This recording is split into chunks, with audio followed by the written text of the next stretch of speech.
હવે ત્યાં દાસી થઈને રહેજે તું દીન દયાળની, કે દાસી થવાનું, આપણે દાસ થવાનું. મેં એમને વાત કરી, દાસના દાસ થવાની વસ્તુ છે કે અહીંયા આપણે તો કંઈક મેળવવા માટે આવ્યા છે ને, કંઈક મેળવવા આવ્યા હોય તો માન મૂકવું જ પડે. પણ હવે જ્યાં મેળવવાનું છે ત્યાં માન આવે તો શું થાય? પરીક્ષિત રાજાને શું થયું કે ઋષિના આશ્રમમાં ગયો, હું રાજા છું, મારું સન્માન થવું જોઈએ અને મને સારી રીતે વ્યવસ્થા થવી જોઈએ. આપલા ઋષિ બિચારા ધ્યાનમાં હતા, એ ભગવાનના ધ્યાનમાં બેઠા હતા. એને કઈ ખબર નથી કે રાજા આવ્યો છે શું આવે. એ પોતે ભગવાનના અંદર તલ્લીન હતા. એને થઈ ગયું હું રાજા છું ને બાવો માખા મીચીને બેહી રહ્યો છે, મારું સન્માન નથી કરો. એટલે એનો ગુણ આવી ગયો, અભાવ આવી ગયો. અને આ વાત સમજો કે હાથ મરેલો હતો એના ગરમ નાખ્યો, ત્યાં લાગનો છે. એના પછી શિષ્યોએ જોયું કે આ ગુરુ તો ધ્યાનમાં છે. રાજા એના અભિમાનમાં આવું કહ્યું કે જ્યાં 7 દિવસમાં તને સાફ કરે છે ને તારું મૃત્યુ થશે. એટલે થશે. એટલે કેમ એક માને જ આવ્યું કે ભાઈ રાજા હોય કે પ્રજા હોય, ભગવાનના દરબારની અંદર તો બધા સરખા છે. ત્યાં જાય છે તો પછી આપણે એનું માન સન્માન નહીં રાખવું જોઈએ. આપણે જ્ઞાન લેવા જઈએ છીએ અને ભગવાનના દર્શન કરવા જઈએ છીએ. 2 વસ્તુ માટે જ જઈએ છીએ. ત્યાં જઈને કઈ છે આપણા તીર્થોમાં જઈએ છીએ બધું, ત્યાં કંઈ આપણું સન્માન જોઈતું છે.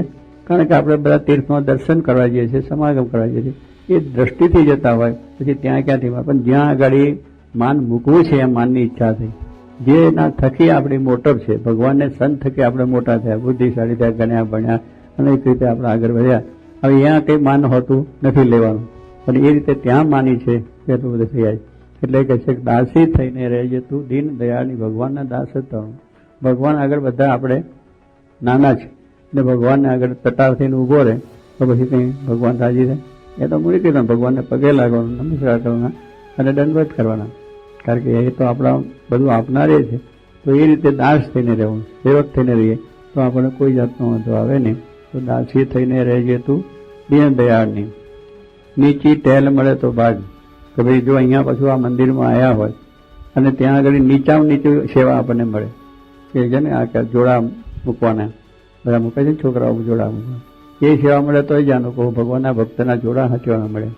આ બધા જમતા હોય એના પતરાનો ઉપાડવા મળ્યા હોય તો જેને મોટી સેવા મળી ગઈ. ચોક સાફ કરવા મળ્યો તો ગુણાત્યાંતમાં ચોક વાર્તાને મોટા મહંત અને 300 સાધુ જે નીચે ને એટલી બધી એમની પ્રતિષ્ઠા, બધી સાધુતા બી થયું.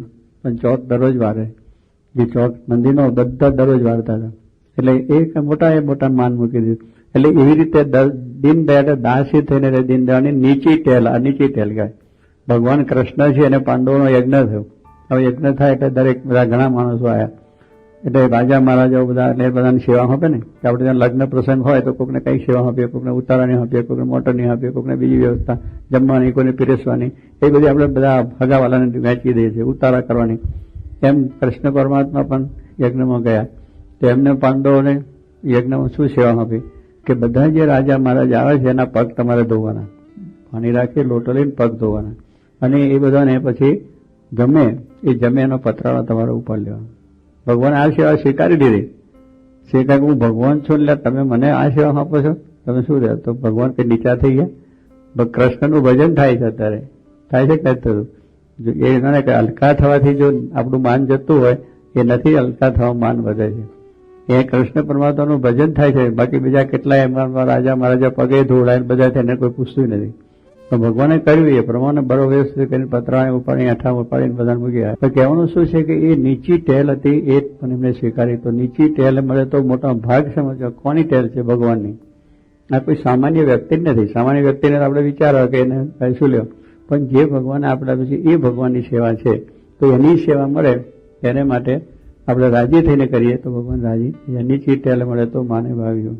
ભવ બ્રહ્માદિક દેવોને પણ આ વસ્તુ મળતી નથી, એવી સેવા મળે છે. મોટા મોટા છે તો આ સેવા ભગવાનની સેવા મળે નહીં. એ સેવા આપણને મળે, જે સેવા મળે તો કરવી રાજી. ભગવાન પાસે બેસવું એ પણ મોટા ભાગ છે.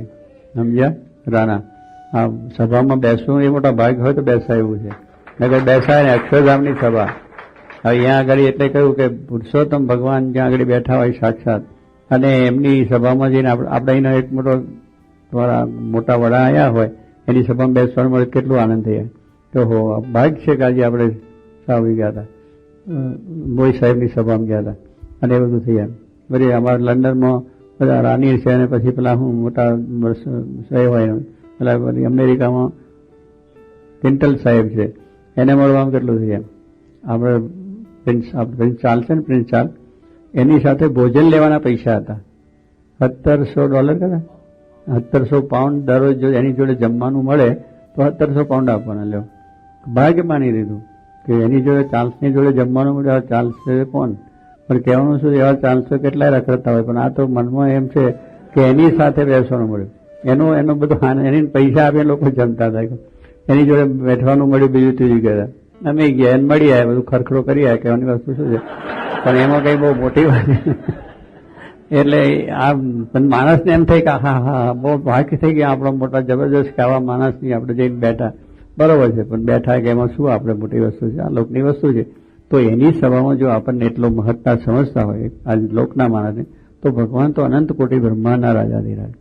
આમાં તો એના એક રાજ છે, રાજના જેવા તો અનંત, આવા મૃત્યુલોક જેવા તો અનંત લોક છે, અનંત એના 14 લોકનું બ્રહ્માંડ છે, 14 લોકના બ્રહ્માંડ જેવા તો અનંત બ્રહ્માંડો છે. આજે વિજ્ઞાન કે નિહારિકા છે કે નિહારિકા બીજે નિહાર જતા વર્ષો થઈ જાય, એટલા બ્રહ્માંડો છે, એના અધિપતિ છે.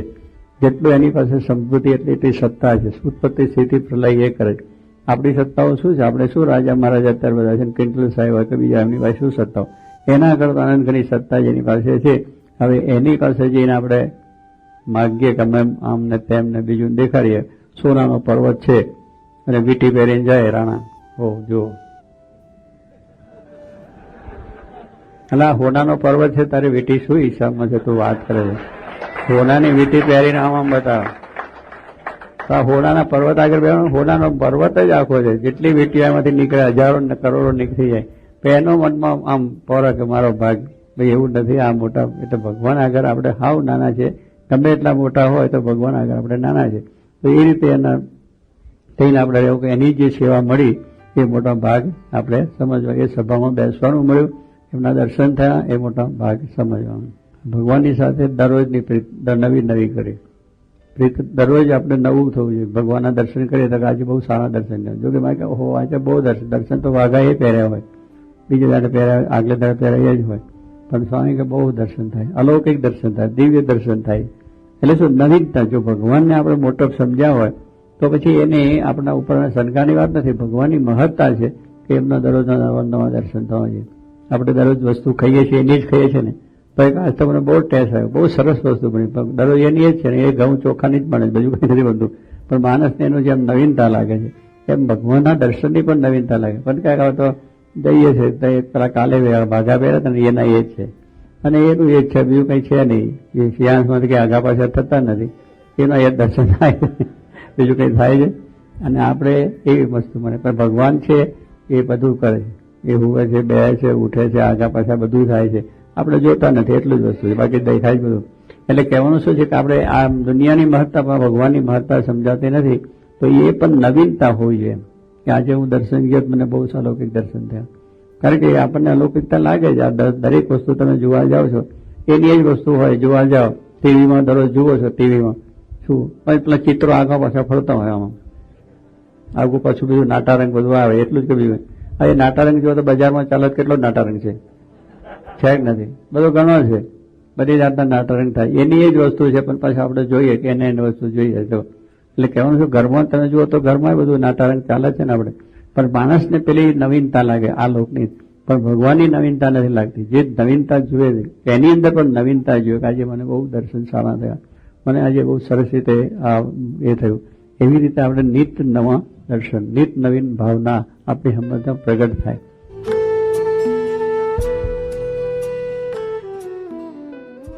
હવે બીજાનું સન્માન દેખીને પાછા દાજીએ કે હો આનું સન્માન થયું, હું રહી ગયો, ભલે ને થયું, એનું શું હતું, એને ભગવાને મોટા કર્યા છે કે એને કંઈક સારું કાર્ય કર્યું છે તો કોઈ સન્માન થાય, મને સન્માન થાય એટલે આપણે રાજી થવું જોઈએ.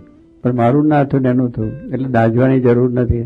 કોકને ત્યાં સારું ફ્રીજ આવ્યું હોય ને તો એ રાણા ચટપટી થાય કે સારું એને ત્યાં ક્યાંથી આવ્યું, એનો બંગલો જોઈને પોતે દાજે, મારો બંગલો કરીને બેઠો છે ને, ઓહો, પણ તારે શું તેમાં, આપણા ઘરમાંથી પૈસો ગયો છે, આપણે કઈ મહેનત કરવી પડી છે, એને ભગવાને આપ્યું છે ને એને બનાવ્યું છે, પણ એવી વસ્તુ જોઈને દાજે, એવું સન્માન જોઈને દાજે.